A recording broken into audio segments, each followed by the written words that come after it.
Okay, so just go ahead and find a seat for a moment, and we are going to dive in. We are going to dive into a little bit of astrology, mythology, and then get into the experiential, juicy surrender.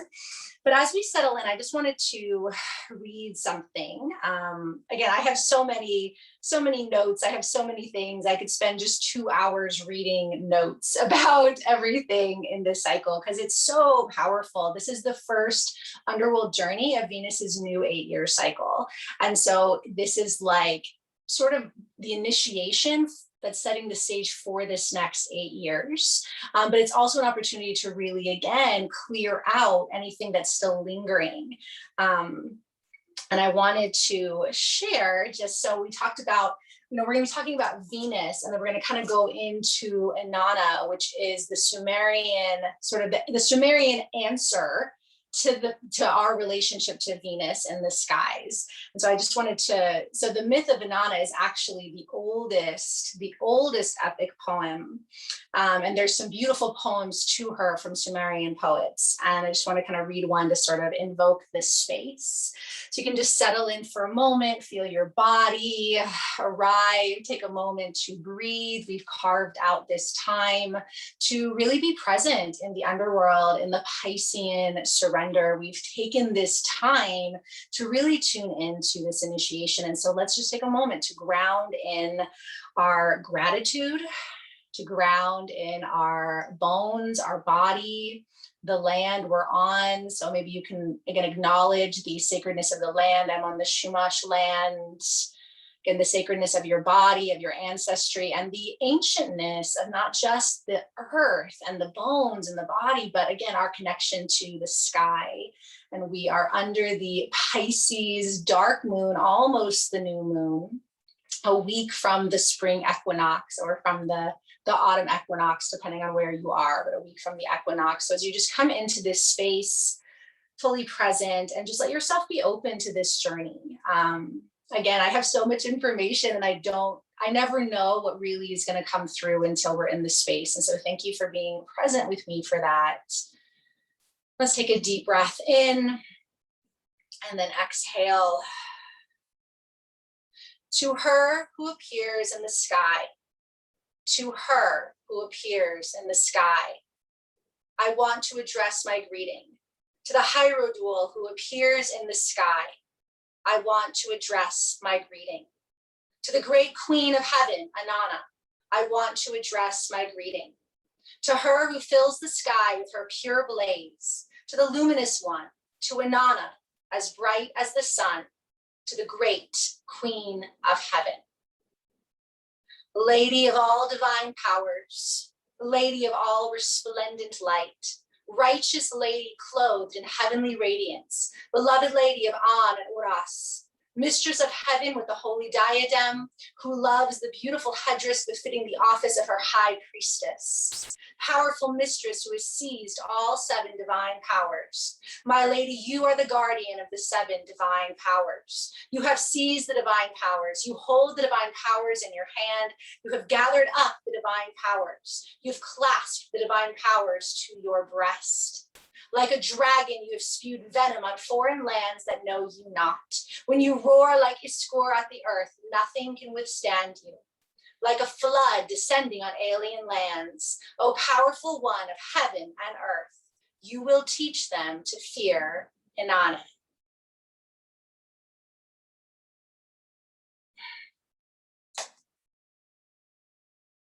So what I like about those 2 readings is that, again, it plays into the light and the dark. And that is the story of life on Earth. It is the story of light and dark. Venus, who is one of our nearest planet allies, for as long as we have gazed at the stars, we have recognized how she lights up the evening star and then goes deeper and deeper down, disappears, then rises as morning star, and then again cycles through and disappears. We mark time by the lightness and dark of the sun, the moon, of Venus. And while we are human, we are always dancing with the light and dark, the breath in and the breath out. The love and the loss, the fear and the faith.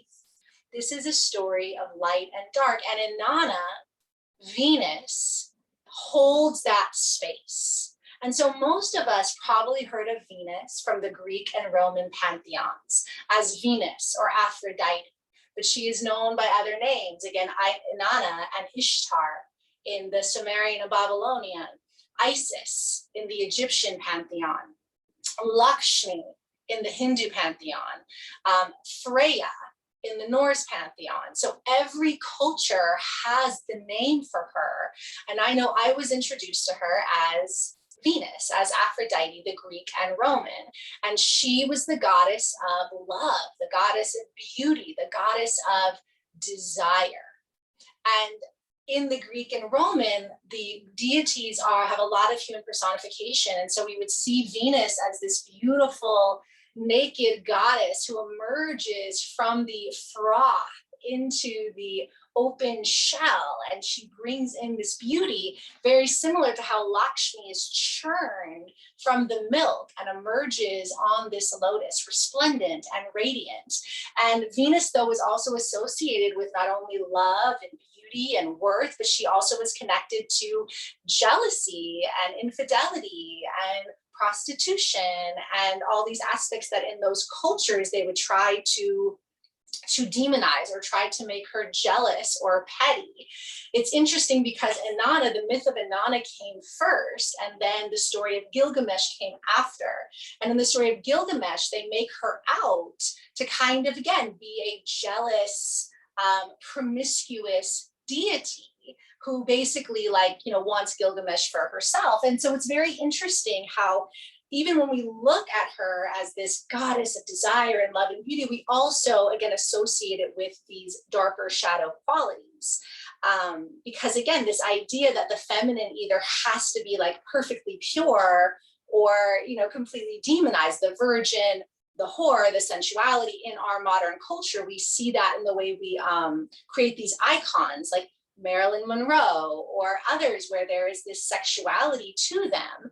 And so in Jungian psychology, we look at archetype. And so Venus as an archetype is incredibly powerful. And at the same time, it can be incredibly damaging when we don't know how to be in right relationship with that. If we feel that we don't personify this sexual, sensual, beautiful, for lack of better language, for the male gaze, right? Or if we do experience pettiness and jealousy, if we have a strong sexual appetite, the way that is associated. And so just if you, those of you who are here live, if you want to put in the chat, just what was your first knowledge of Venus? What was your first impression of Venus? And I'll read those out loud because I am really curious as we go further, what was your first thought? Was this, again, a goddess you learned? Did you learn it with the planets? What was your first response? Because again, for me, I always liked the idea of Venus, but I never thought I was a Venus, right? Like I was like, well, I'm clearly like an Artemis, right? Like I'm clearly like an Athena, because like I'm more intellectual and I'm not, again, what my image of what Aphrodite was. So Shauna says she was solely a planet. Interesting. Okay, that was the first. And of course, when our ancestors were looking at the sky, they named them after their gods, right? They named the planets after their deities, after their gods, because that's how we made sense of it. It made sense that our gods would be out there looking right down on us. And Venus is so beautiful. She's such a beautiful planet and she's got such a bright light. So we would associate that with the love and the beauty. And like I said, for me, it took me many years to be comfortable with like the Venus idea, because I was like, I learned at an early age, Venus is love and beauty and all that. And I'm not that. So I'm going to be, right, like I'm this side, I'm Saraswati, I'm this, I'm, and again, as I got older, it was more of the dark goddess, recognizing the differences.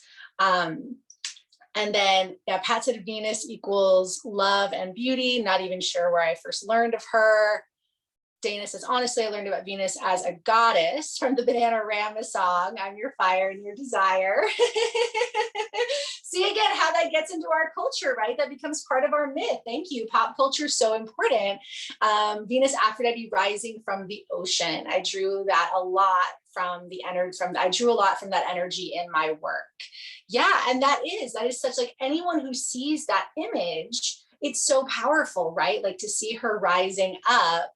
I learned about her from the Greek gods and goddesses. Yeah. And so again, in the Greek gods and goddesses, Venus is put with, she ends up marrying one of the lame gods. Hephaestus, then it was in there, Hephaestus, but she has this affair with like Mars, right? She has the affair with like Aries, and there's a whole thing of Venus and Mars, right? Like there's a whole thing about the feminine and the masculine. But as I got more into astrology, right, like I didn't really ever pay much attention to my Venus because I was very focused on the sun, the moon, the rising, because those were the things I told were more focused. And when I started studying with the shamanic astrology pantheon, and this is where I've learned so much of my Venus information is from the shamanic astrology lineage. They were like, you have to learn your Venus, especially if you identify as a woman, like you have to know your Venus, because Venus is not just how we are in relationships. So usually in astrology, it's like, oh, Venus is relationships, worth, money, things like that. But really it is like, as a woman, it is that identification with the feminine, because Venus in astrology wears different costumes. She wears different clothing. And in this particular journey she's in right now, spending about 3 solid months in the underworld, she changes into these really potent phases of herself that are so perfect. But in astrology, Taurus and Libra are ruled by Venus. Okay. And the reasoning for that is directly connected to the Inanna myth, because when she comes out of the underworld in the 19-month cycles over the 8-year, it's almost always when she rises during Taurus or Libra. So that's part of why she's connected to those two signs. So again, I was aware of in astrology, in my early astrology work, if you had Taurus or Libra, like there was a Venus awareness. I have Libra rising, so I was told that Venus ruled my chart, right, in that way. But Venus in each of the signs has a different energy, and this is how it activates our femininity and it awakens our qualities. It awakens, it's interesting, have you heard of like the love languages, right? There's like, oh, the love languages. Like I would almost guarantee that is based on people's Venuses. Like maybe not specifically, but like if I know your Venus, I probably can guess your love language, right? Because like it's very specific, because in the 12 astrological signs, they have specific elements, they have specific energies. And when Venus infuses those energies, again, she activates the feminine, she activates the sensuality, the love, the worship, and then also those shadow qualities, how we relate to sexuality, how we relate to our bodies, how we relate to connecting to our worth. And for many people in this culture, Venus is a direct connection to worth, right? Feeling worthy, the archetype of worth. So when Venus is in her morning star or evening star, she also has a different quality. The morning star is connected to being more of a warrior goddess, more of an active, because it's during the day. The evening goddess is more of her harmonious, nurturing energy. So not only is it knowing your Venus, how you start to embody this energy, or how Venus wants to initiate through you, how your soul wants to experience Venus in this lifetime when you're born in her morning star, evening star. And you can also look into, and I can help anyone with this as well, if you were born during one of her underworlds, either the actual underworld where we are now, or her retrograde, which is the metamorphic underworld. As I said, her cycle, we could spend 2 hours just talking about that, and there would still be more to talk about. But when she comes in the different signs, especially with the morning star, evening star, we get a real opportunity to experience this divine feminine element. And it's always Venus. And so Joseph Campbell would talk about like the hero with 10,000 faces. And in the earth-based traditions, we refer to the goddesses the same way. The goddess of 10,000 names, of 100,000 names. And they are all connected. Venus is all the goddesses, all the faces of the goddess. Inanna, Isis, all of it is connected to that, and the journey of Venus is directly related to the Persephone Hades story, to the Psyche and Eros story. It's connected to a lot of things in our culture that we try to understand this dance of light and dark and masculine and feminine and life and death. So Venus, when she began this underworld journey, she was in Aquarius. So as I mentioned, this 8-year cycle started in June with Gemini. And Venus in Gemini is the rainbow goddess. She is Ixchel, she is changing woman. She is the shapeshifter, she is the fairy, she is very much interested in that shape-shifting energy. And so she moved as she started to descend. So the morning star energy brings us to the crown. We're at the crown chakra. That's where we go into the metamorphic underworld. And then she starts to go down. And as she made her way down the chakras, and we'll experience this in our journey, as she made her way down, she moved down through Gemini and Cancer and Leo. And as she connected with the different chakras, we were discarding. So when the morning star Venus transitions to evening star, we're going down the chakras and we're discarding, we're clearing, we're purifying. So from Gemini, she made her way down into Aquarius. And Aquarius is the major overtone for this year and basically the next 20 years on the world stage, right? So last year, 2020, was all about Aquarius and the movement of Capricorn to Aquarius. So Venus was in Aquarius when she hit that last gate. And the last gate is the intent to die. And again, this is a very important piece of Venus. Venus intends. She is connected to desire. She doesn't do anything without desire, right? So like once you know your Venus and you understand your relationship with desire, it can be easier to know what your yeses are and your nos are. Because again, Venus is very much connected to desire.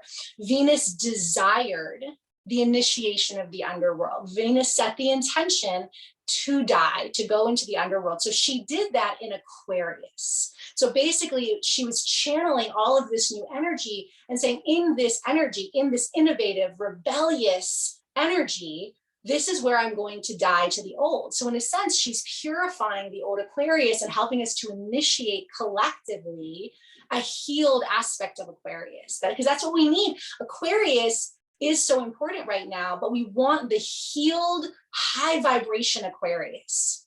So Venus was making that sacrifice of like, I'm going to enter with this intention to transmute and transform this Aquarius energy. So she moved into Aquarius, and then, so she moved into Aquarius, Age of Aquarius. There's another good song for us. She moved into Aquarius on Imbolc. So on February 1st, Imbolc is the witch's initiation. It is the midpoint between winter and spring. And it is a powerful day on the priestess path, on the goddess path. So on Imbolc, Venus entered Aquarius. And so she was setting the intention that through Aquarius, she was going to take this initiation. And then she moved into the underworld and she entered Pisces. Where did I write that down? Oh, I have it right here. So she enters that last gate in Aquarius on Imbolc, moving into that space. And then she entered Pisces. So yeah, February 1st, she entered Aquarius. She had her final gate on February 10th. And then she entered the underworld around Valentine's Day.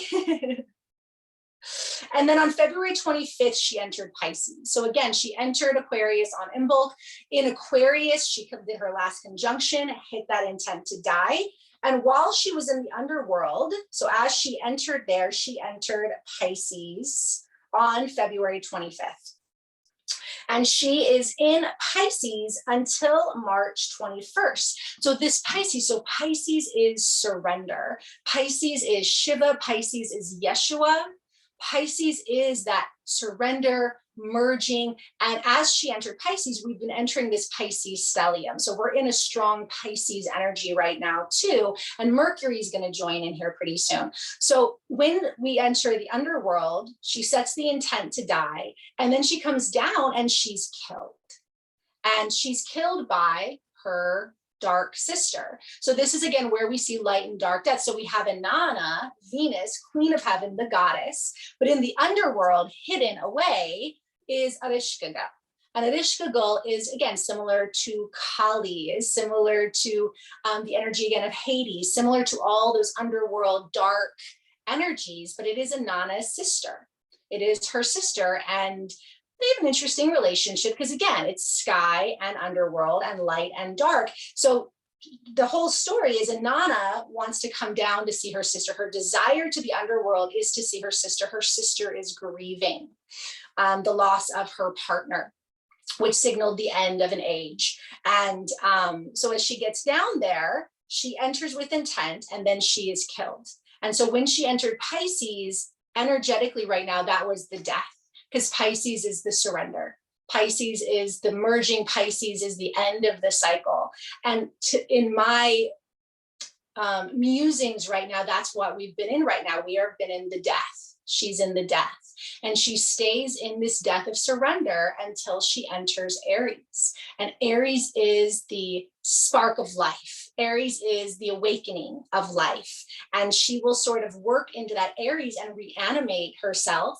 And then when she moves into Taurus, she rises from the underworld, which again, very similar to the stories of Yeshua, of Jesus, of the Easter energy, of the rising up. She rises up in Taurus. And Taurus is the most embodied Venus energy because that is her home sign in the fixed earth. So she comes through as Taurus, and that's what she wakes into.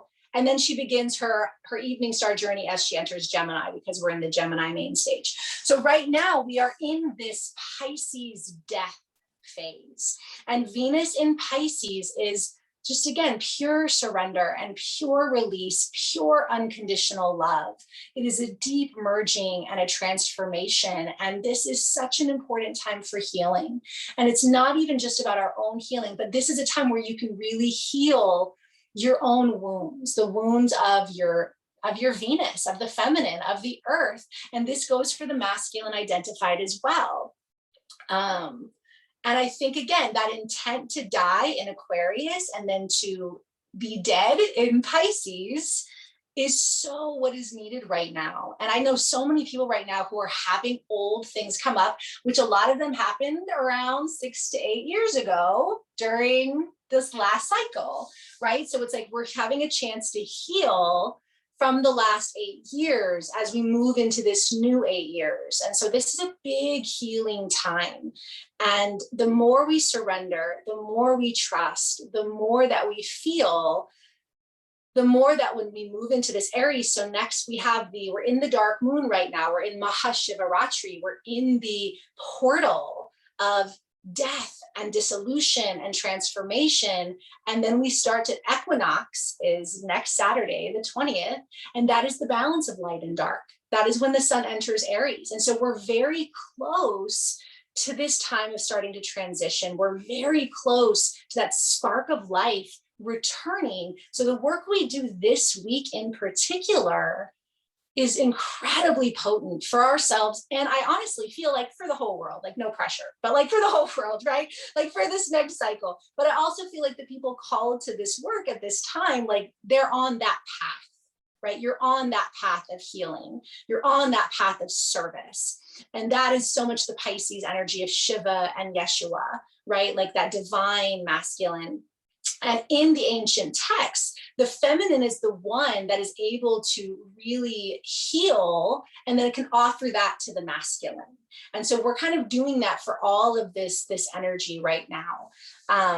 And so it's powerful. This is powerful work. And there's a lot of other alignments with the astrology that tie into this. You know, we had Venus in Pisces with Black Moon Lilith the other day, Lilith being another important feminine energy, but again, also another face of the feminine, another face of Venus. Lilith was the dark sister to Eve, right? Like Eve being the ideal woman until she, was interested in knowledge, right? And then Lilith being her dark sister. So again, we have that light, dark, and whether it's Venus herself as light and dark, or Inanna and Ereshkigal, right? Demeter and Persephone, the mother-daughter pantheon. So we always have this light and dark, but Pisces reminds us that it's all one. It's all one. It is the goddess of 1,000, 10,000, 100,000 names and faces. We are each the hero, the heroine of all these faces. And Pisces reminds us that we get to be in this space. And so as we start to move into the journey, into the practice, into the ritual, as much as we can, we just want to surrender to that flow. We just want to feel into it, because the healing work we bring in for ourselves, we're offering it out. And so the practice tonight, the ritual tonight, is very much about absorbing this into our remembering. Remembering is always a big aspect of the underworld journey, of the transformation journey. We give away parts of ourselves so that we can come back more whole. And so as we remember this tale, this story, as we move through the systems, as we go through this ritual process, we are enacting something that has been done for thousands of years. The Sumerians and Babylonians, they practiced this every 8 years. Again, the Greeks, the Eleusinian mysteries, they worked with Persephone and Demeter every single year.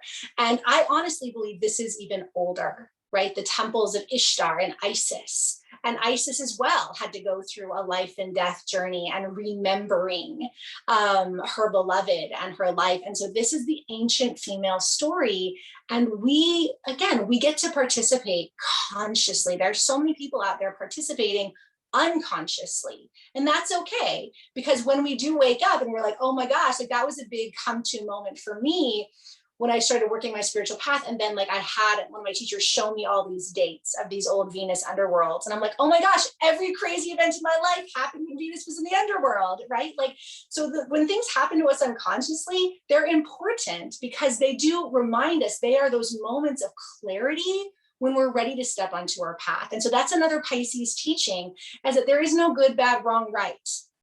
There just is, and that will change. That will change. This too shall pass. This is passing. Before we know it, Venus will be in Aries, and then she'll start to rise up. But right now we are in this space. And so we are going to move into this space. And of course, if there's questions or more conversation, I could definitely go into that, but I do want to get us going here. So a couple of things. If you need to use the restroom, I would recommend doing that now. I asked you to have some water, or so I changed my mind, and I went back and forth about a couple of things because Gemini.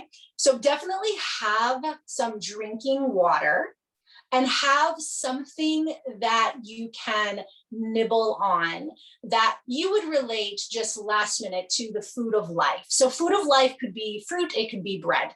It could just be something simple to grab. So if you want to take a moment and go to the bathroom, drink some water, make sure you have, though, on your altar or near you, clear drinking water. Or if you wanted to use something like wine or a beverage that is more of a spirit for you, you can do that, but drinking water is fine. And then just something that you can take in as food of life. So cracker, bread, piece of fruit, granola bar. It doesn't have to be anything profound.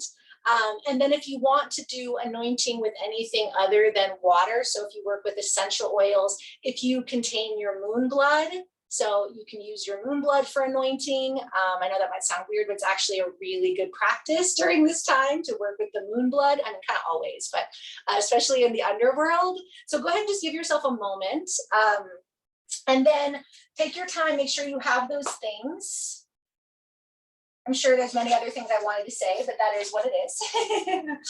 And then just let yourself start to kind of shake it out. Let yourself kind of move out of that right brain if you were in it. So if you're getting water and stuff, no worries, take your time. But if you have all your stuff, go ahead and just shake it out, just move the body.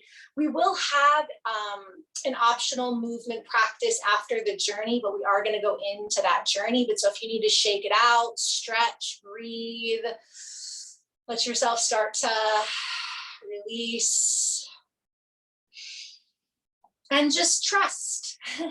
Just trust the process, trust the journey. And my wanting to share the context of the myth and astrology is, again, to let you know that this is work that's been happening for so long, right? And we are just continuing this tradition, this practice. We are deepening it, we are embodying it, we are enacting it. And there's no way that you can do it wrong, right, perfect, good, bad. And everything that you're doing right now in your life is part of this unfolding. And so just, again, if you need to shake it out, shift it out, but we will be moving into a corpse pose, right? Into corpse pose. So corpse pose can be traditional on your back. I really would recommend a blanket under the head, under the knees, cover your eyes. And if you do want to anoint yourself with a little bit of essential oil here, just to drop in, you can. If you do have a restorative yoga practice, which you were talking about restorative at the beginning, you can take a pose, but something you know you can comfortably be in for probably about a half an hour-ish. And that is really important. So shake it out, move it out, do anything you need to do, take some big sighs, yell, scream, and then let yourself come into the shape of the corpse, the shape of Shavasana. And I'm just going to start the rattle, kind of invoke the space a little bit. My Venus altar behind there, I'll show that later. Take your time, place the waters and food of life. Again, journal and pen nearby. If there are any items you want to place near you or on you for your journey, settle your bones on the earth. I want to invite in, again, this dark moon, this Piscean energy, the holy day of Shiva. I want to invite in this Pisces new moon, Venus in Pisces, Neptune in Pisces, the sun and moon in Pisces.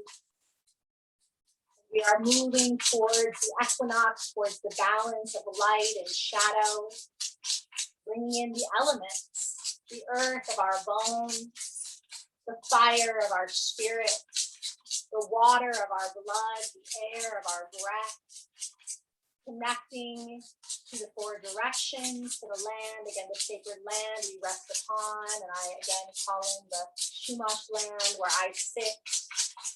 And these practices are offerings, these practices are devotional. This practice is always an offering for our highest good, the highest good of all beings in the world, the highest good of all of us, trying to remember our wholeness, to remember the divine feminine, the divine masculine, the divinity in light and dark. And we call into this space the guides, guardians, ancestors, and angels, spirits of the season and the land that want to be present. Let yourself feel safe and held as you enter the pose of the corpse.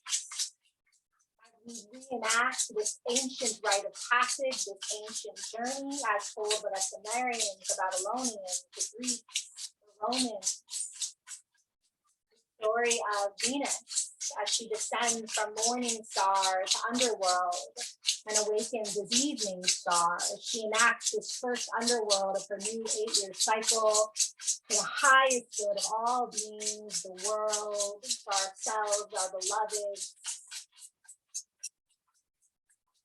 This journey for the underworld, Pisces, Venus initiation begins.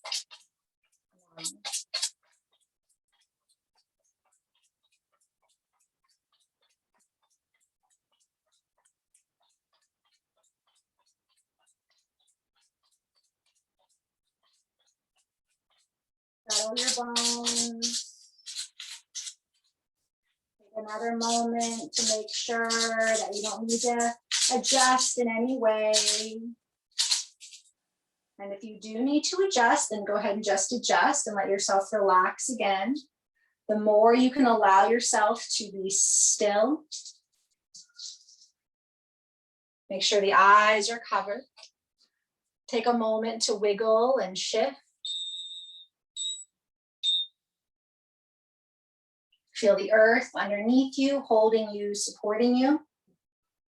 Feel the air on your skin and the temperature. Feel the blood and the fluids flowing through the body. Swallow, soften the mouth. Feel the fire in the belly and in the heart, the life force that continues to animate and spark. Call your senses in. Call your spirit in. Call every part of yourself, wounded and healed, awakened and asleep. Call yourself here fully. Gather yourself here fully. As the body grows heavy to the earth, as the eyes close and settle into darkness, the inner vision awakening. Call yourself here now. Begin to notice the sounds. Notice the sound of my voice. And the invitation is to simply follow the sound of my voice. You may hear the sound of the drum, the sounds of your body, of your space. Allow the sense of sound to bring you present, and to allow all the sounds to merge and dance. Again, feeling the elements as they play on your skin and in your body, the senses bringing you here now. And we call in the inner senses, the heightened senses. And as you settle and shift, take a deep breath in through the nose. Fill your body up as much as you can. Hold at the top. And then open mouth, exhale everything out. And as you draw your next breath, bring your attention to the soles of your feet. Feel into the soles of your feet with as much clarity as you can. Feeling the insides and outsides, the soles of your feet. Bring so much tension to the soles of your feet that it's as though you could breathe from your feet, as though your lungs slid down and were resting in the soles of your feet. Notice what it's like to breathe and be in the soles of your feet. And as we gather energy in the soles of the feet, the rest of the body softens and relaxes. We invite the physical body to fall asleep, to rest in the shape of the corpse. And as we breathe into the soles of the feet, as you inhale, there's a drawing down from the crown to the feet. And as you exhale, there's a drawing up from the feet to the crown. And keeping the attention at the feet, but can you sense the breath without force or resistance? Inhaling from the crown to the feet, exhaling feet to crown. And just feeling into this to the best of your ability. Focus at the soles of the feet. The inhale drawing the life force from crown to soles. The exhale from soles to crown. And just allow this to settle the body, to settle the mind, to give yourself permission to surrender and let go. This is the journey of discarding. This is the journey of banishment. This is the journey of letting go of anything that is not ours, that does not belong to us. And you have been on this journey since June, whether you have known it or not. And in this process, we will complete this clearing so that we may have an activation and a rebirth in wholeness. And the next time you exhale and feel into your feet, again, breathe there. And as you inhale, feel the breath move up from the feet to the third eye. And again, that gentle slithering of the attention from the feet up to the third eye, the space between the eyebrows, the chittakash. And as you drop into this space, I invite you to summon the quality of desire. As you rest into the space between the eyebrows, we summon the quality of desire.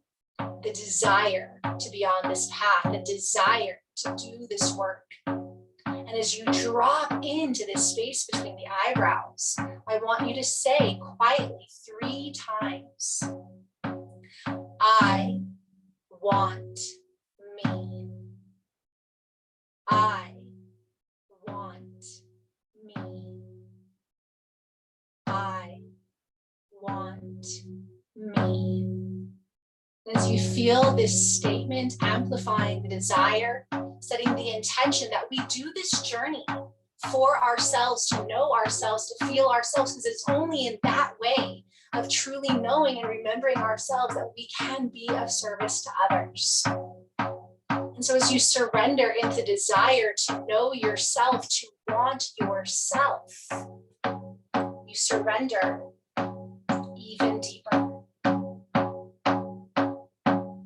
And you soften into that space between the eyebrows. And you let go back down to the soles of the feet.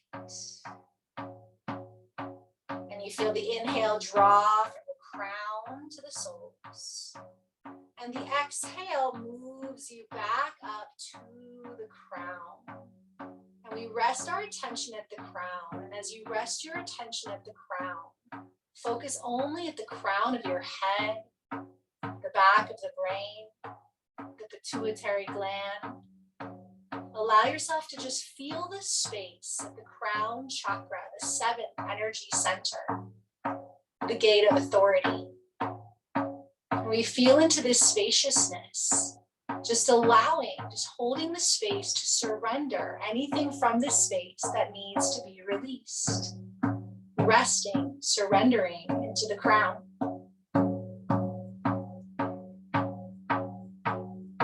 And then we draw the energy, the attention, that spacious awareness into that space again between the eyebrows. We rest into the space between the eyebrows, back to the midbrain, the front of the brain, the physical eyes. We rest into the 6th chakra, the 3rd eye center, this energy center of vision. And we allow the space without force. We allow anything that needs to dissolve and discard, just with spacious, loving presence in this center.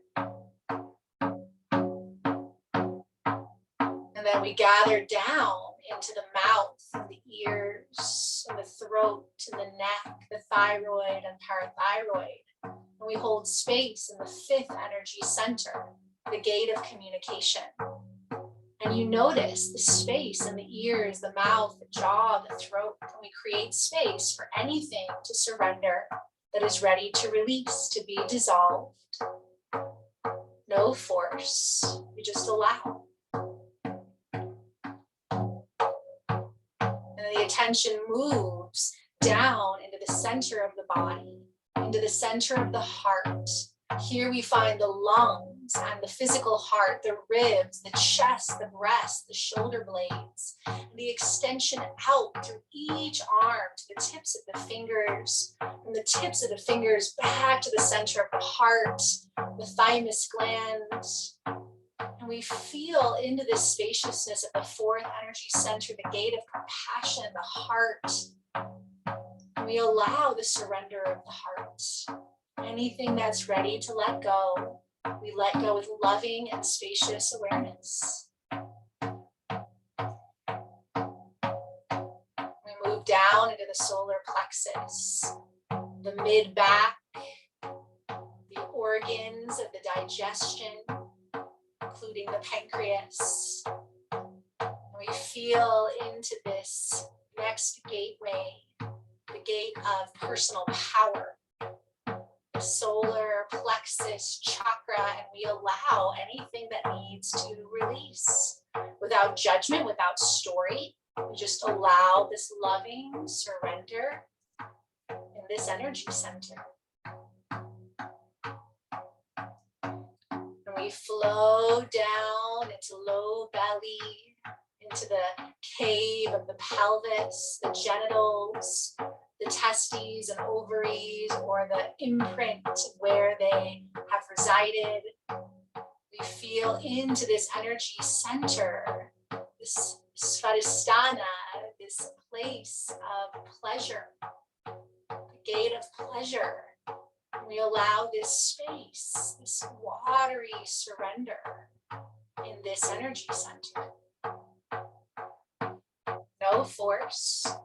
We allow, we invite to release anything that needs to be transformed. And then we move down into the tailbone, the sits bones, the big muscles and bones of the legs, the adrenals resting in the back body, and move into this root, the earth chakra, the root chakra, the gateway of manifestation. We surrender into the earth, the tailbone, the adrenals, the big bones and muscles, the organs of elimination, all the way down back to the soles of our feet. And we feel the whole body from the crown to the soles of the feet, surrendering, letting go. And as you feel that surrender from the crown down to the soles of the feet, you surrender a little bit more. And as the physical body will continue to release and dissolve and clear, as we connect to the energy bodies, we connect to the breath, we will further deepen this clarification by moving the energy of banishment through the body.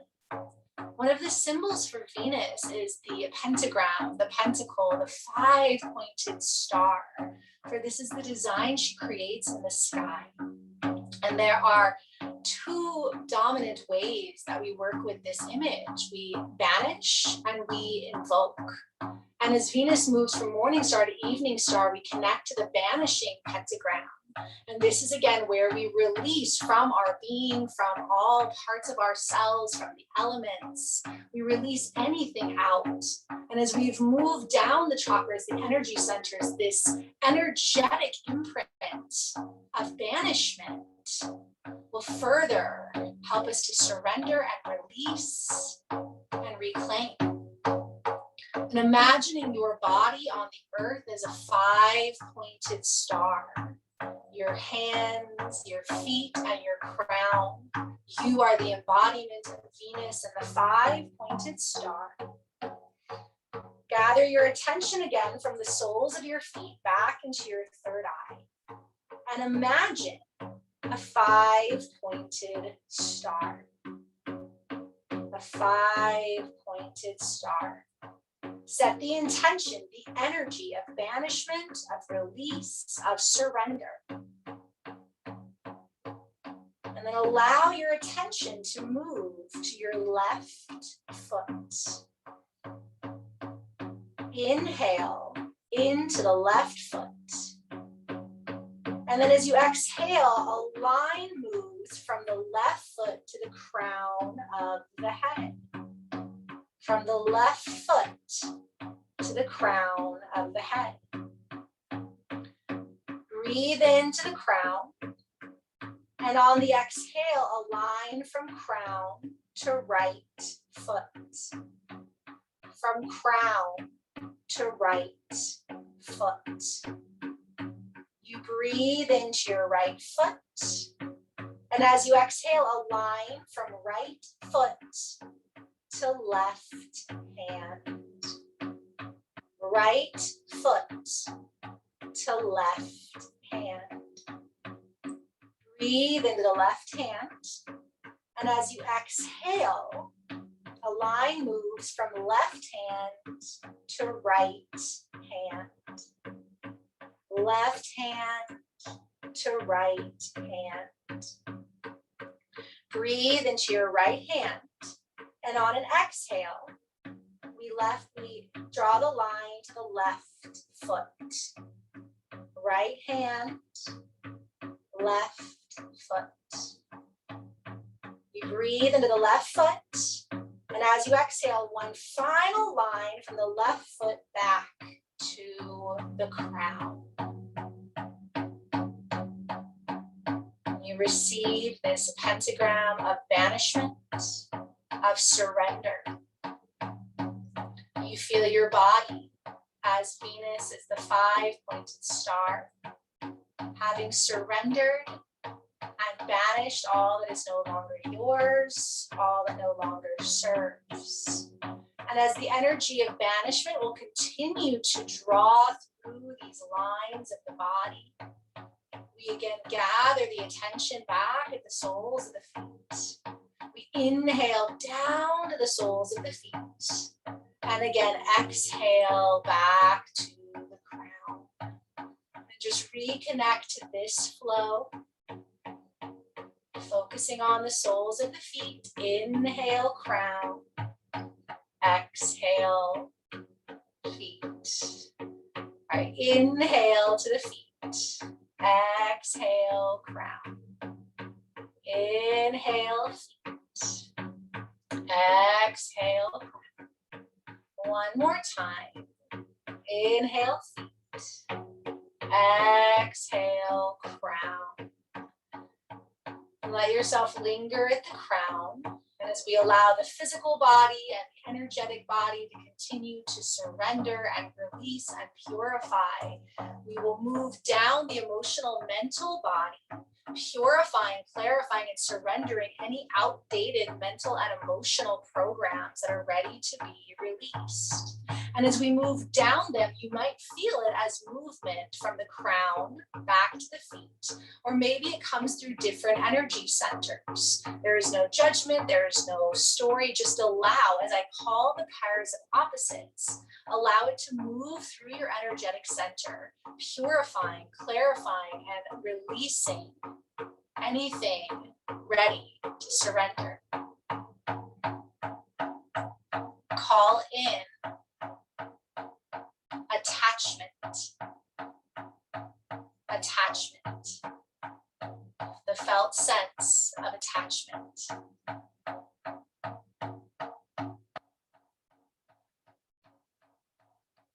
Release attachment. Call in acceptance, the felt sense of acceptance.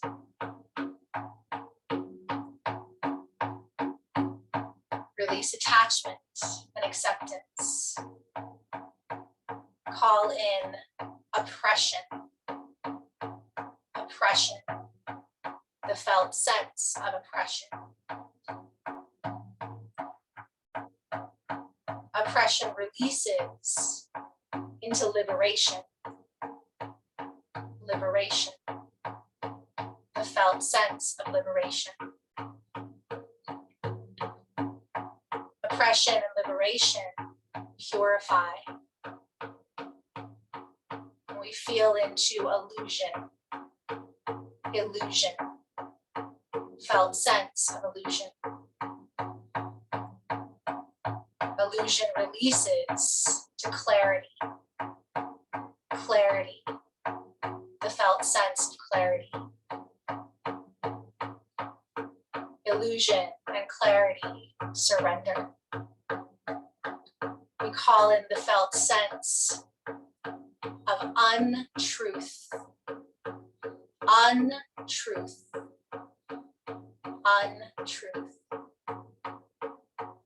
which dissolves into truth.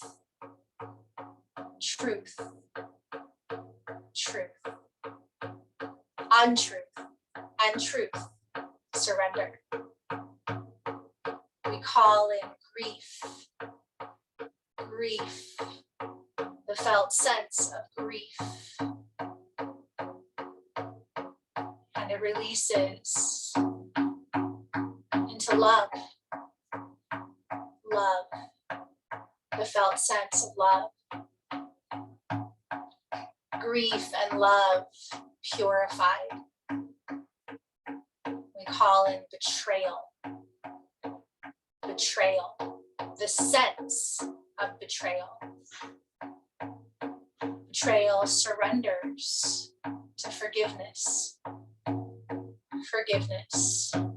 the feeling of forgiveness. Betrayal betrayal and forgiveness surrender and dissolve. We call in rage. Rage, the felt sense of rage. Rage dissolves.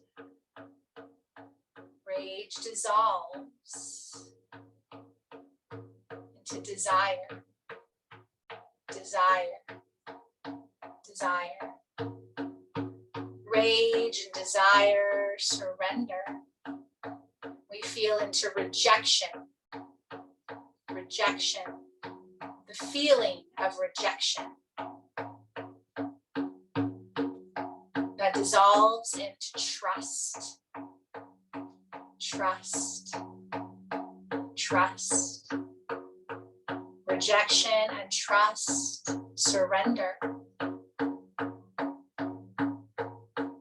And we feel into abandonment. Abandonment. The felt sense of abandonment. And we call in wholeness. Wholeness. Wholeness. All the energies dissolve into wholeness. You are whole, you are held, you are whole in body and energy and mind and emotions, and you are ready. You feel into wholeness and the elevated quality of desire. And as you feel into wholeness and desire as they merge and marry, allow it to carry you into your third eye, your heart, or your pelvis, wherever this energy is stronger and more powerful, where you want to access your power. Call in wholeness and desire and let them gather into your third eye, your heart, or your pelvis. And as you gather yourself here, you gather your sense of wholeness and desire. As we drop into the wisdom and intuitive realms, as we drop into the journey, the initiation, and as we move into this ancient enactment, this ancient ceremony, allow yourself to feel every piece, every part, every image that comes up for you. Trust in this journey, in this process, as you gather into wholeness, as you gather into desire. Know that you are loved and you are protected and you are held, and that this is your initiation. Gather yourself into that sacred space, that place of wholeness and desire.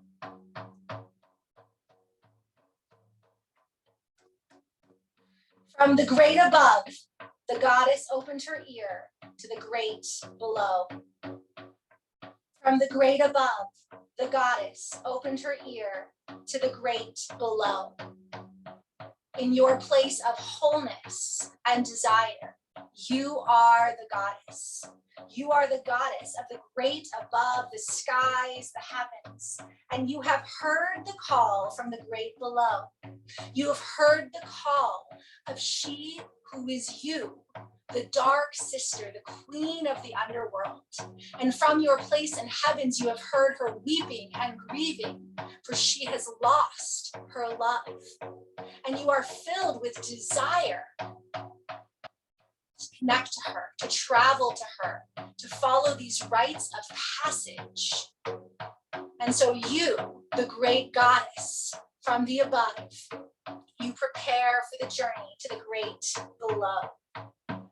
In your wholeness and desire, you prepare yourself with the 7 jewels of the higher world. You place a crown upon your head.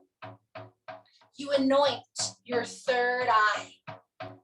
You place jewels around your throat, your breasts. You place weapons around your waist, your hips, rings on your fingers, your ankles, and you cover yourself in your most powerful cape. You see yourself, wholeness and desire, the great queen of heaven, wearing all of her weapons and her jewels, the high priestess, prepared for initiation. And as you stand ready, desiring this journey to the underworld, you know you cannot go alone. You know, even here and now, that no initiation is done by yourself. And you call into this space your most trusted advisor. And it may be seen, unseen, known or unknown, alive or dead, animal, person, but call to your side your most trusted advisor. Allow them to appear. And you tell them that you are initiating towards the underworld. You are moving towards the dark goddess, the sister, the queen that is you, that you are ready to make this journey.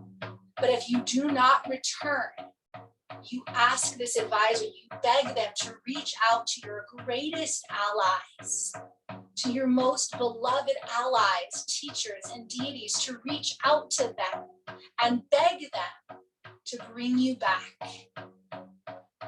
You make this contract, this vow with your advisor.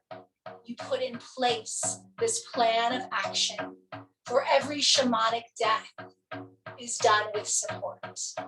You leave your advisor knowing that she knows your heart, and you in your beautiful jewels from crown to toes move down, down, down. You move down, down, down until you see the shimmering, powerful gates of the underworld. And as you set towards this first gate, the chief gatekeeper appears, and you notice their form, their quality, the chief gatekeeper. And the chief gatekeeper looks at you with all of your weapons and your treasures, looks you right in the eye and says, "Why do you wish to entrance the land from which no traveler returns? Why do you wish to entrance the land from which no traveler returns? Who are you?" And you answer from your heart. You answer. The gatekeeper says, "I must speak with my queen," and she disappears, and you stand at the gate. You stand ready. You feel your body, you feel your organs, you feel yourself nervous, but you are ready. You are ready for this journey. You desire this journey. And what feels like a lifetime, but maybe just a moment, the gatekeeper returns. She says, "You may enter, but you must remove your crown. You may enter, but you must remove your crown." And you say, "What? Why?" And the gatekeeper says, "Be quiet, goddess. You have reenacted a ceremony more ancient than time. The ways of the underworld are perfect. They may not be questioned." And so you remove your crown, and with it any distortions from the gate of authority. And as you release your crown, you feel the sensation of your crown as you move through the gate, and you move down, down, down, until you see another sparkling gate, and it is closed. And again, the gatekeeper is there. You pause, and the gatekeeper says, "I must remove the oils from your third eye." What? Why? "Be quiet, goddess. You are reenacting a ceremony more ancient than time. The ways of the underworld are perfect, and they need not be questioned." The gatekeeper reaches up as you bow, and she wipes away the sacred oils and jewels from your eyes and your third eye, and with it, any distortions and limitations of your vision. And you feel the space in your crown and your third eye as you move through the gate. You go down, down, down, and again, another gate, another closed gate, and again, the gatekeeper, and you say, "What is this?" And the gatekeeper says, "You must release the jewels from your throat." And again, your mouth moves to ask why, what is this? And once again, and every gate, again and again, the gatekeeper says, be quiet, goddess. You have enacted a ceremony more ancient than time. The ways of the underworld are perfect. They may not be questioned. So you release the jewels from the throat, and with it, any distortions of the throat chakra, your expression. You pass through the gate and you go down, down again, and another gate is closed, and without words you offer the jewels and the weapons from your breasts. And then you go down and down again, releasing from your heart any weight, any heaviness, trusting in these laws, trusting in these ways. You meet another gate, and again, you offer the weapons and jewels from your belly, from your solar plexus, releasing any distortions or limitations of your personal power. And again, you go down, down, down, another gate, another closed gate, and you offer the gatekeeper the jewels and treasures from your waist, from your hips, from the center of your pleasure. And with it, you release any distortions, any limitations, and you go down, down, down, down. And once again, a closed gate, and you hear the words of the gatekeeper, and without question, you release anything left on your feet, your legs. And finally, you go down, down, down, having released all the distortions, pleasure, and manifestation. And a final gate. And the gatekeeper stands, and you hand her your cloak. You are naked. Quiet goddess. You have enacted a law more ancient than time. The ways of the underworld are perfect. They cannot be questioned. You are naked. You are vulnerable. You are alone. And yet you still desire this. You still desire this initiation. And you take a breath. You enter the chamber of the underworld. You enter the realm of the dark goddess, she that is you that is her, she that is your sister. And you see her on her throne, and you take in her colors, you take in her figure, and before you can open your mouth, she is up, and she and her judges surround you, and they pass judgment. They fasten the eye of death. They speak against you the word of wrath. They utter the cry of guilt, and before you can open a mouth, as you hold the eyes with your sister, she strikes you, and you are dead. You are dead, and you are slain, and even dead, even slain, you are amazed at the awareness. And as you gaze at your sister, and she reaches for your body, and they place it on a hook on the wall, and you are her, and she is you, and now without your body, you feel your sister. And now that you are hung on the wall and you are dead, your sister dismisses everyone from the underworld, and she is alone. And you see she is grieving. You see she is weeping. You see she is raging. And you are slain, and you have nothing to fear, and you are surrender. And in this place of surrender, there is nothing but pure love and empathy. And as you gaze at your sister with your soul, and you feel into her soul, and your souls merge into one, her pain is your pain is her pain. And she moans and she crawls, and you feel the rage and the screaming and the tears. She has lost her love. She has been betrayed. She has been abandoned. She's been oppressed. She's been rejected. She's been hurt by you, and she has hurt you, and vengeance has not brought any peace. And she is in so much pain, and you feel her pain and the pain of the world, and you scream and you cry, and you are her and she is you. And you, as the dark goddess, are so lost in these birthing pains, and you scream and you cry out, my insides. And suddenly, though, you are not alone. And a voice cries out, your insides. And you cry out again, still so much in pain, my outsides. And And this voice cries out, you're outsides. Someone sees you, hears you, someone is witnessing you, but you are still in so much pain and you cry out, my back. And these little voices cry out, your back. And you scream, my belly. And they cry, your belly. My heart. And they cry, oh, your heart.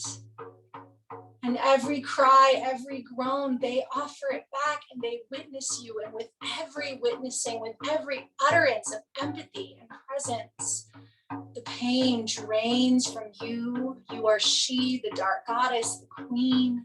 And it drains all the way out the soles of your feet until there is just light. And you, as she, the dark goddess, rise amazed. And you look around and you see two creatures unlike any you've never seen before. And they stand pure in their intent. And you offer gratitude. Thank you so much. Thank you for who are you? How did you do that? And they stand just with their open spirits. And as the queen of the underworld, you offer them anything they want. You will give them anything. You offer them anything, everything. And they are quiet. And finally, you say, I will give you whatever you want. What do you want? You as the queen of the underworld, you ask them anything they want. And they quietly say, we just want the corpse hung on the wall. And as you remember your sister, you that is her that is you, you say, but that is Inanna, the queen of heaven. That is my sister. And they say, maybe the queen or the king, but that is what we want. And so as you reach to bring her down, she that is you that is her, and you are she and her, you are the goddess of heaven and the goddess of the underworld, the queen of above and queen of below, she of 10,000 faces, you are her. And as you touch the corpse of Inanna, as you touch the corpse of the goddess, as you feel into the sisterhood, there is a merging, there is a healing. And the queen of the underworld dissolves from the chamber. And it is just you resting on the earth. And one of these beings come over and they offer you the food of life. And the other offers the waters of life. And you feel yourself molding and merging. You feel yourself forming. You are alive. You are whole. You are loved. This is the time to rest and receive your healing, receive your initiation. And soon you will ascend, returning as the Queen of Heaven, more whole, more radiant than before, because now you know who you are. You have healed with your sister, the darkness within yourself. You have held the empathy for others. And when the time is right, you return. But here and now, you receive the food of life, the water of life. You receive all of the blessings of this space. You receive all of the blessings of this journey, the light and the dark. And in this space, you hear the whispering, I want me. I want me. I want me. With this statement, all these images and energies swirl and seal, placing a protective cocoon around you as we continue to travel through this journey over these next weeks, knowing you are held, you are protected, you are blessed, and when it is time, you will emerge with effortlessness. You will emerge with rebirth and awakening the spark of life. You will return to the heavens. You are whole, you are healed. And this journey to the Venus Pisces underworld is now complete.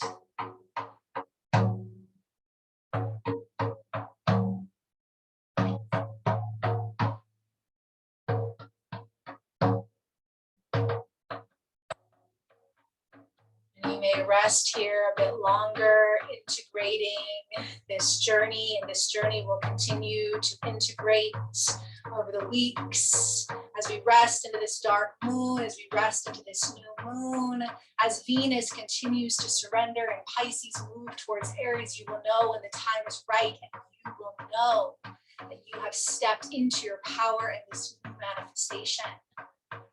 So you might continue to rest, or you might begin to feel into this body that has been through this journey and this process.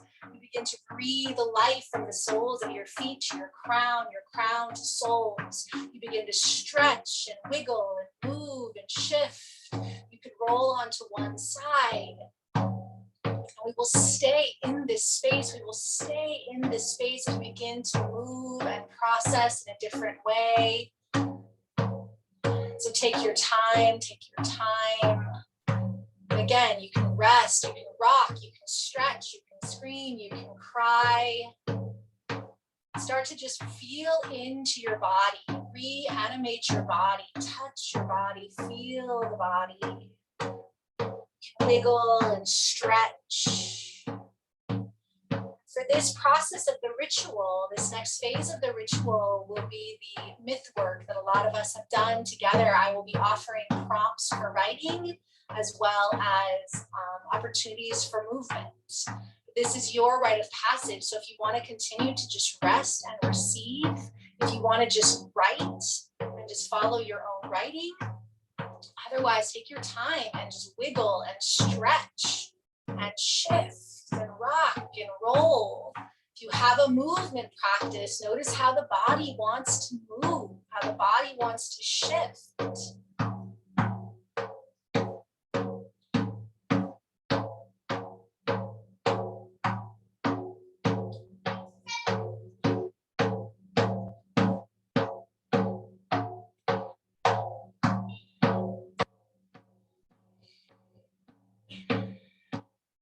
We have plenty of time, and there's nothing to worry about within this space. Trust the process, the journey continues.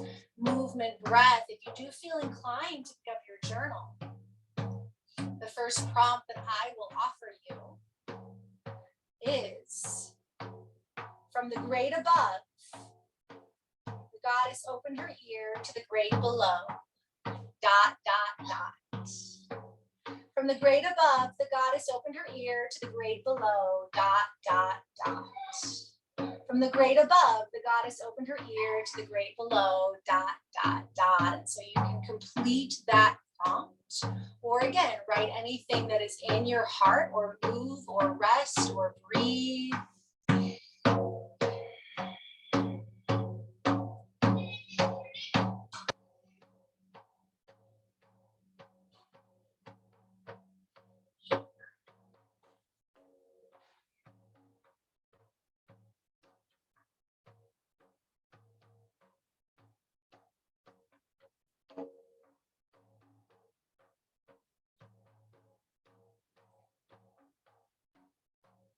You can write and you can move, you can just write, you can just move. Again, the virtual space is your own, and your own space. Do what feels good, what feels appropriate.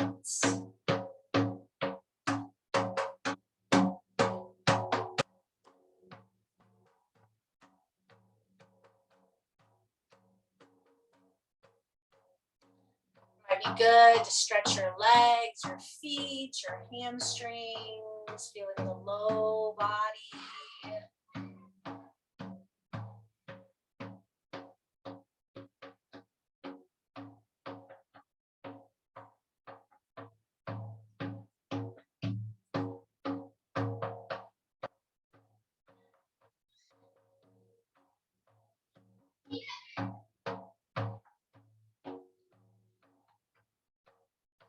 You are following my prompts. The next prompt you can start to journal on or process is, my most faithful advisor and allies.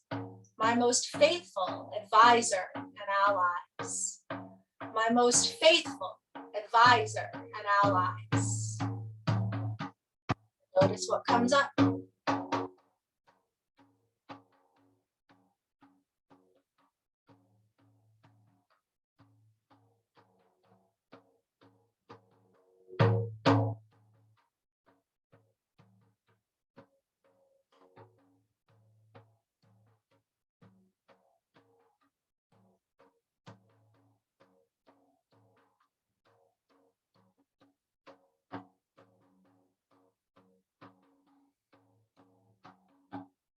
you are moving in between the prompts, you might move from your feet to your hips and your low back, moving, stretching from the hips, the sacrum.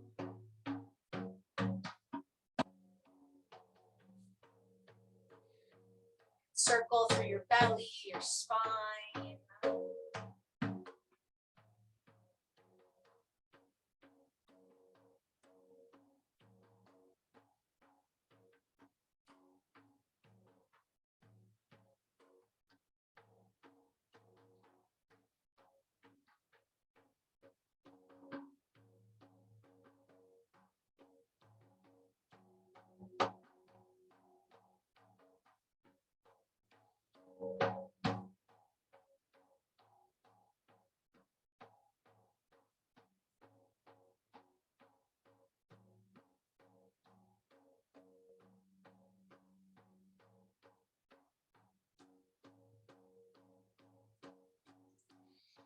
If you are moving along my prompts, the third prompt, the question, why do you wish to enter the land from which no traveler returns? Why do you wish to enter the land from which no traveler returns? Why do you wish to enter the land from which no traveler returns? And you answer.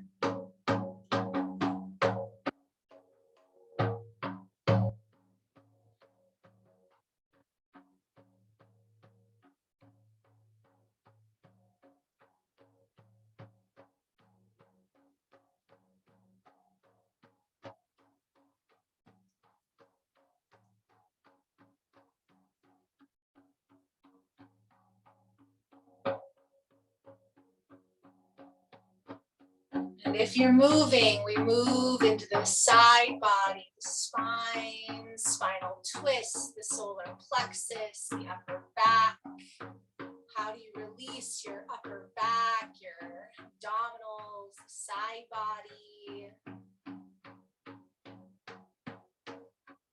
And just placing your hands on these parts when I call them. Any kind of movement or somatic awareness that brings you into them, or just whatever feels right, or keep writing.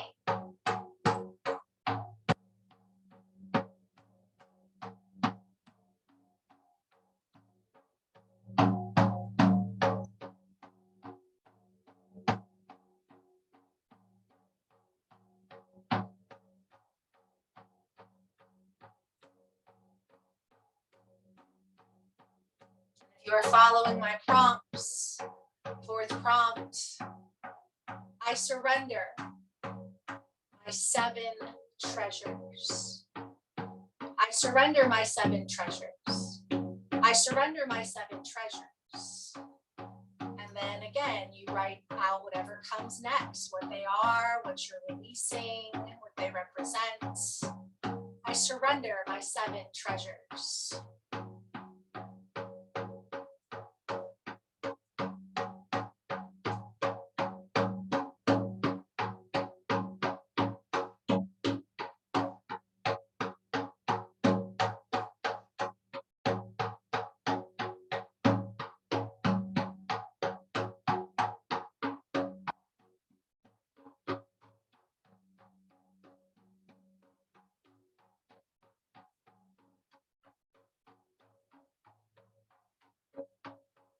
You're moving, move into the heart. Stretch your arms, your shoulders, your chest. Connect to the heart in any way that feels good. Breathe deeply, or keep writing or move in the way that works for you.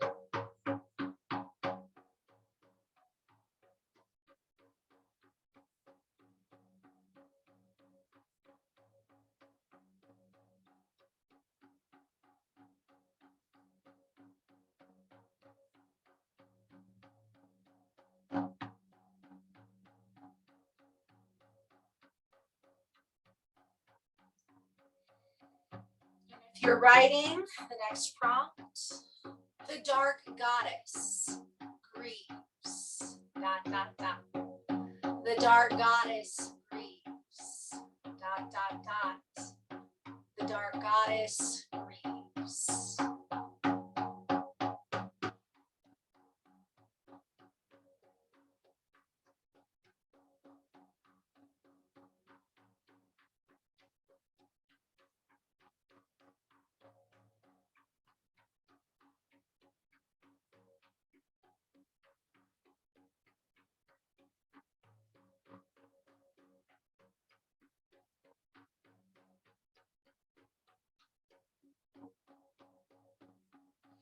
You're moving, just maybe bring attention to your neck, your throat, your head, the upper body in any way that feels good.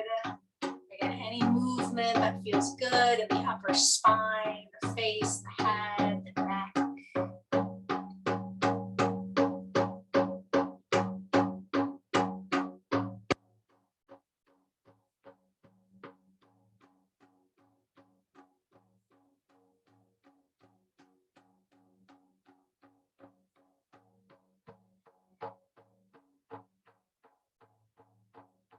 If you're writing, the next prompt, healing is.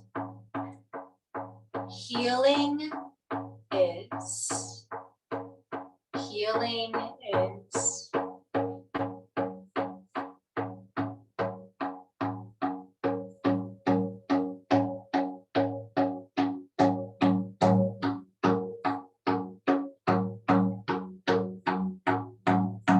And if you're moving now, any movements through the whole body stretching, opening, moving, whole body awareness. Feel the whole body whole, the body healed.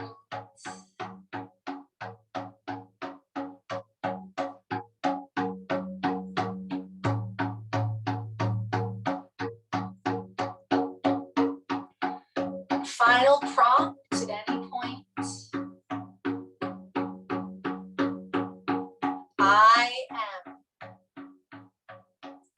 I am. I am.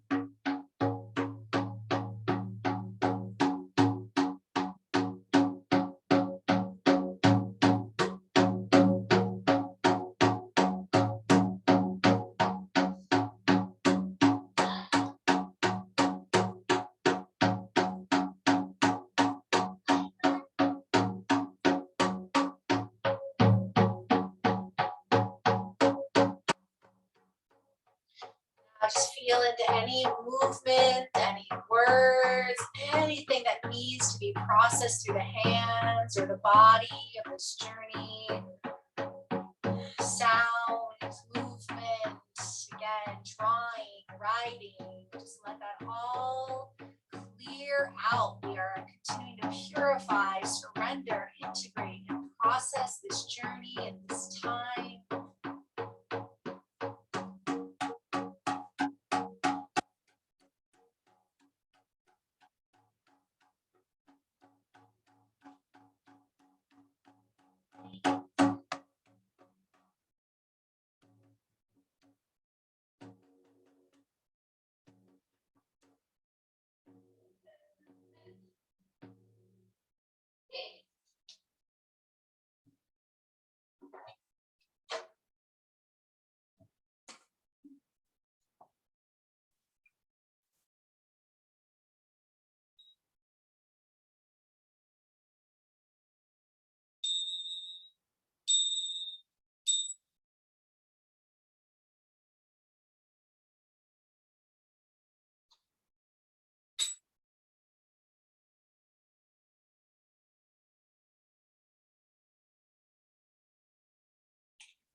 When you're ready, come to sit. If you have an altar space, or again, at least the food and waters of life, or anointing oil, or whatever, those 3 items. You can rock, breathe, hum, feel yourself here and now. This dark moon journey.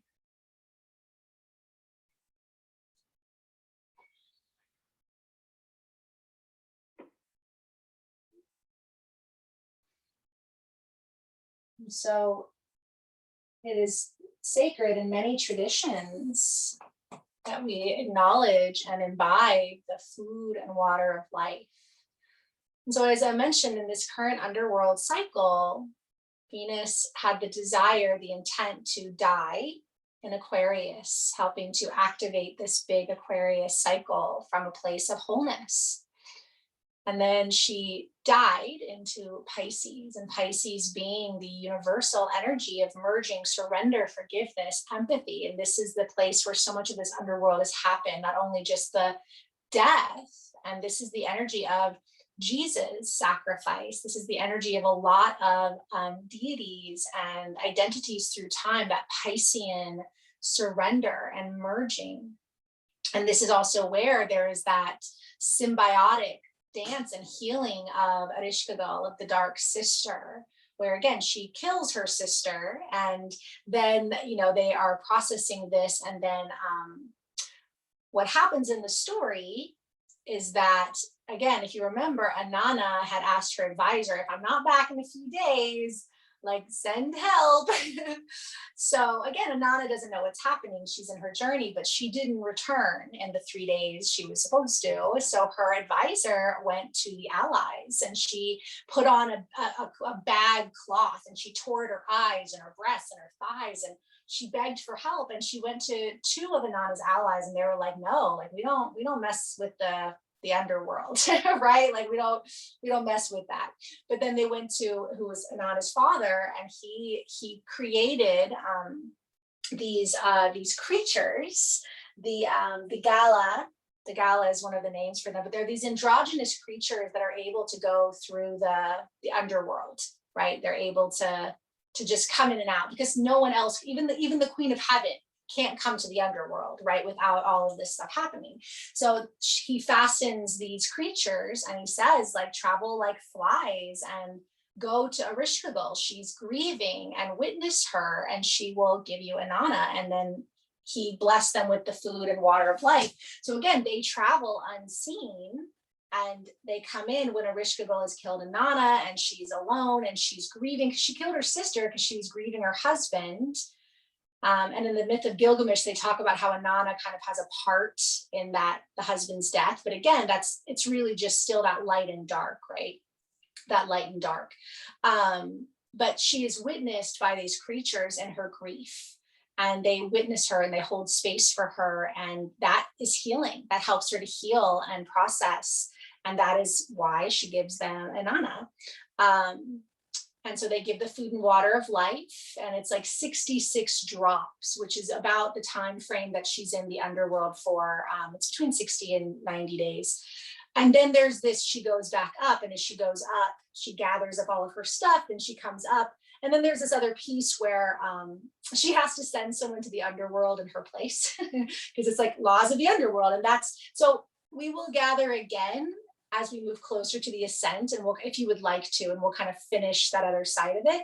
But the idea is that right now we have gone through the process, and we are just in the completion of that surrender and healing. So when Venus moves into Aries on the, when did I say that was? Oh, the 21st, which again, equinox is the 20th. And then the full moon on the 28th is the Libra full moon, which is the Venus energy. So again, we're really in this portal of powerful Venusian mystery and healing. So over this next couple of weeks in particular, I really want to invite you to surrender and rest and to feel into this. And the food and waters of life, so whatever you chose as those items, we're going to take a moment together, and we're going to consciously imbibe them with that blessing, with that initiation. And then as we take them in, I will then offer to do the anointing. And the anointing can be done just along the chakras or anywhere in your body that needs healing. Or I'll show you the Banishment Pentacle. So we'll just take a moment and gather your food and drink. And so first, she's offered the drops of the food of life, and I just have a little crescent moon bread and some honey. So as I take a little bite here, may we never hunger, May all beings receive nourishment and healing. May our bodies be healed and blessed. And just again, any prayer in your own heart for your body, the bodies of your loved ones, the bodies of the earth. Prayers and gratitude, desire for the sacred foods of life.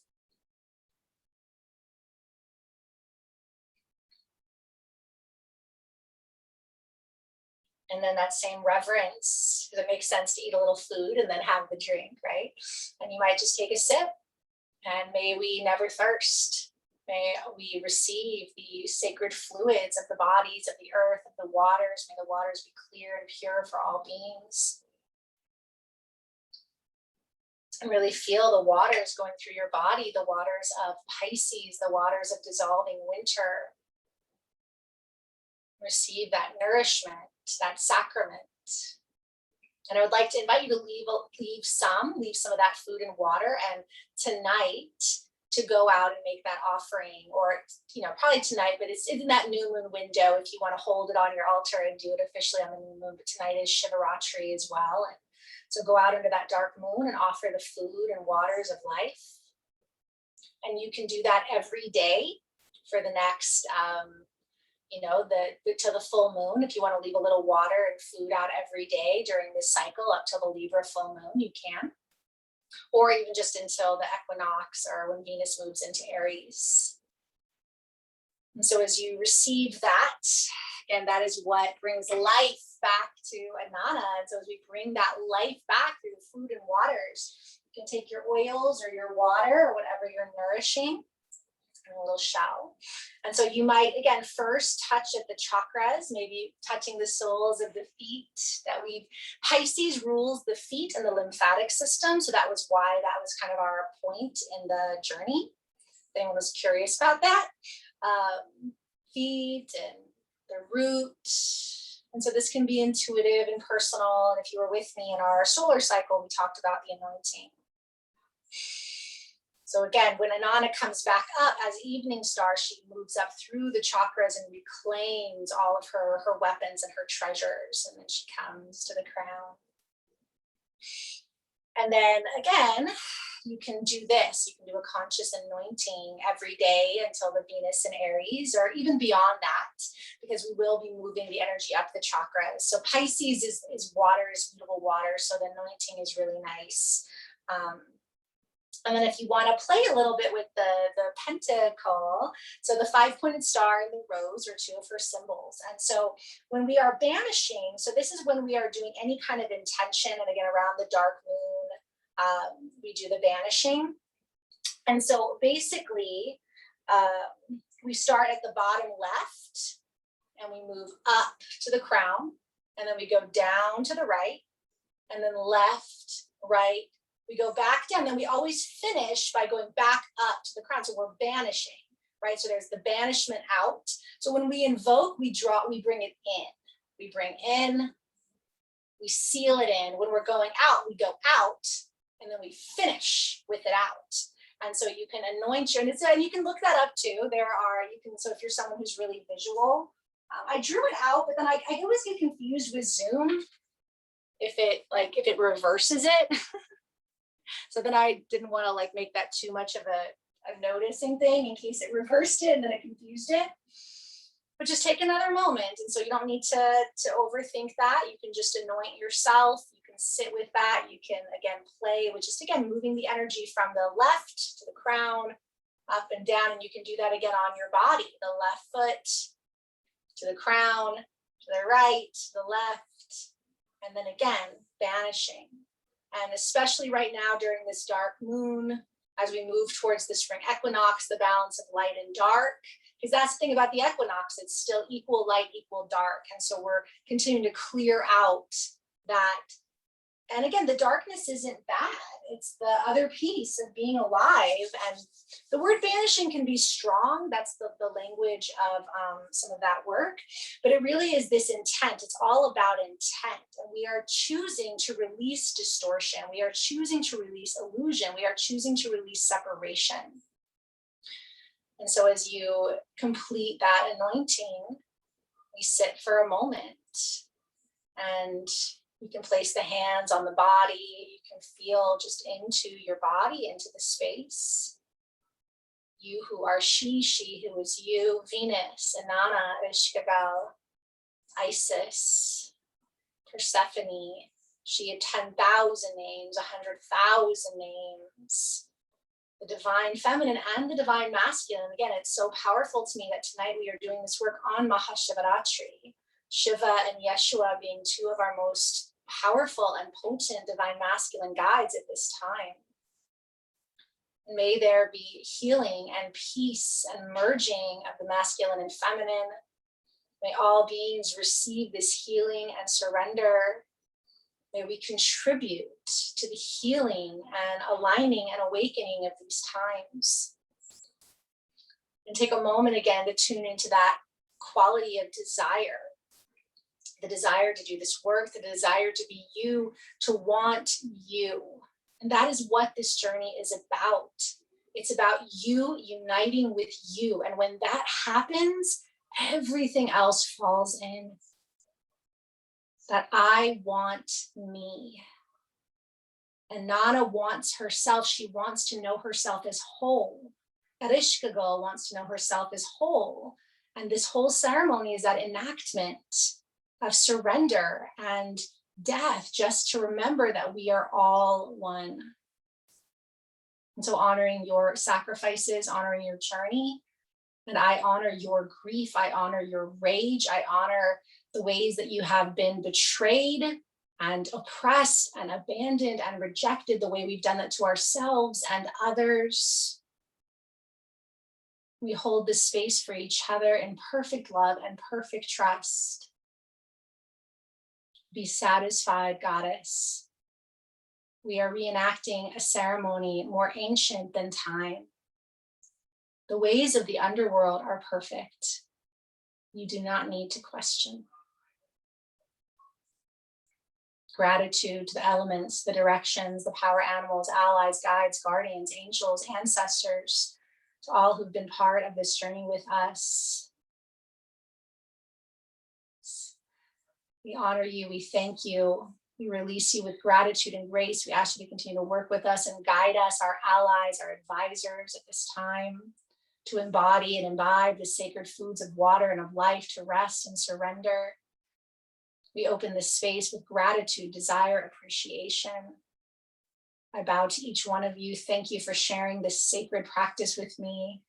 All blessings, dark moon blessings, Mahashivaratri blessings, new moon blessings, equinox blessings, Venus blessings. Hail Venus.